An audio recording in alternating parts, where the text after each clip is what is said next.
नमस्कार। आज हम बात करेंगे परमेल प्रवेशक राग के बारे में। परमेल प्रवेशक राग, देखिए परमेल यानी किसी दूसरे मेल के बारे में बात की जा रही है, कोई दूसरा मेल। प्रवेशक यानी जो प्रवेश करवाने वाला हो।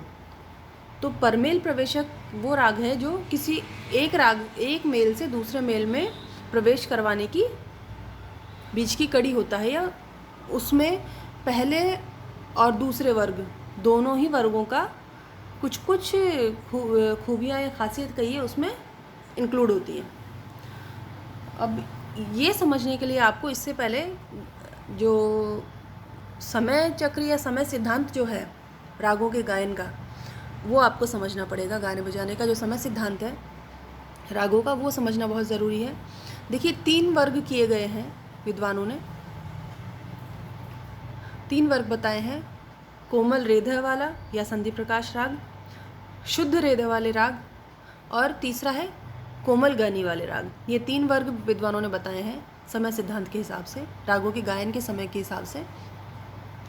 तो एक वर्ग से दूसरे वर्ग में जाने की जो बीच की एक कड़ी समझिए परमेल प्रवेशक कहलाती है। वो सूचना देता है कि अब इस मेल के गाने का समय ख़त्म हो गया है और इस मेल के गाने का समय आ रहा है, नज़दीक आ गया है, इस तरह से।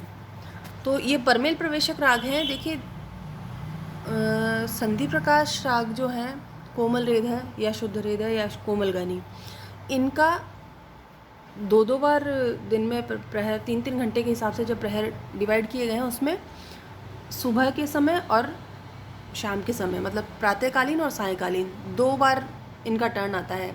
सुबह के कोमल रेधह वाले राग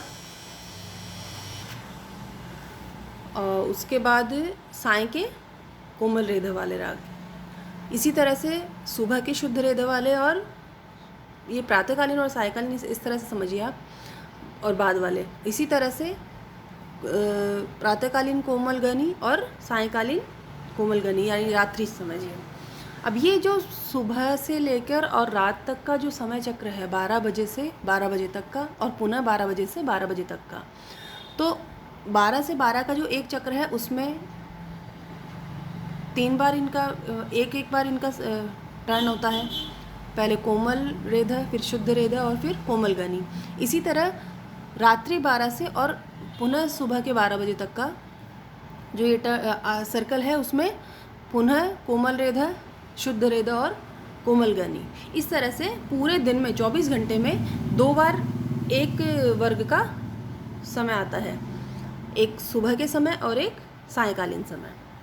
अब इसमें भी देखिए मध्यम का बहुत महत्व होता है कि शुद्ध मध्यम जहाँ होता है वो सुबह वाले राग होते हैं, और तीव्र मध्यम का जहाँ प्रयोग होता है वो सायंकालीन राग होते हैं। तो कोमल रेधह वाले जो राग हैं उनका जब समय आने वाला होता है तो उसके पहले कोमल गनी वाला वर्ग होता है। तो कोमल गनी वाले वर्ग के बाद जब मुल्तानी गाया जाता है तो वो परमेल प्रवेशक राग कहलाता है। चूँकि मुल्तानी में गंधार तो कोमल होता ही है, साथ में मध्यम तीव्र होता है, शुद्ध नहीं होता। तीव्र मध्यम इस बात का सूचक हो जाता है कि अब सायंकालीन रेधह वाले रागों का समय आ गया है, उनके गाने का समय नज़दीक आ गया है। तो इस तरह से मुल्तानी परमेल प्रवेशक राग कहा जाता है। इसी तरह से शुद्ध रेधह के बाद जब कोमल गनी वाले रागों का समय आने लगता है तो इस समय में जयजयवंती जो राग है वो परमेल प्रवेशक की सूचना देता है। जयजयवंती में शुद्ध रेधह और कोमल गनी वाले दोनों ही वर्गों की कुछ कुछ विशेषताएं इसमें निहित है, मौजूद हैं। तो चूँकि जयजयवंती में दोनों गंधार और दोनों निषाद हैं, तो शुद्ध रेधह और कोमल गनी, तो गंधार निषाद शुद्ध भी है और गंधार निषाद कोमल भी है।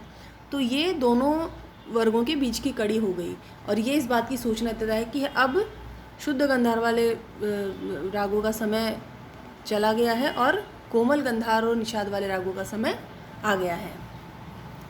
बहुत सिंपल सा कॉन्सेप्ट है। मैं आपको ये पूरी बात इसलिए समझा रही हूँ कि आपको ये बात अच्छे से समझ में आ जाए।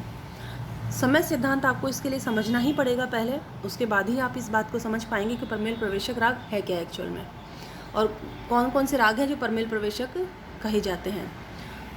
तो इसी तरह से, और बहुत सिंपल सा इसका अर्थ अगर आप समझना चाहते हैं तो बस यही ध्यान रखिए कि एक मेल से दूसरे मेल में प्रवेश करने के लिए एक बीच की कड़ी है ये राग, जिसमें पहले और बाद में आने वाले दोनों वर्गों की कुछ विशेषताएं मौजूद होती हैं। और इनके नाम आप ध्यान रख लीजिए। मुल्तानी जो है वो भी परमेल प्रवेशक राग है, और जयजयवंती जो है वो भी परमेल प्रवेशक राग है, क्योंकि इसमें इसके पहले वाले वर्ग और बाद वाले आने वाले वर्ग की कुछ विशेषताएं मौजूद होती हैं। तो आज के लिए इतना ही। धन्यवाद।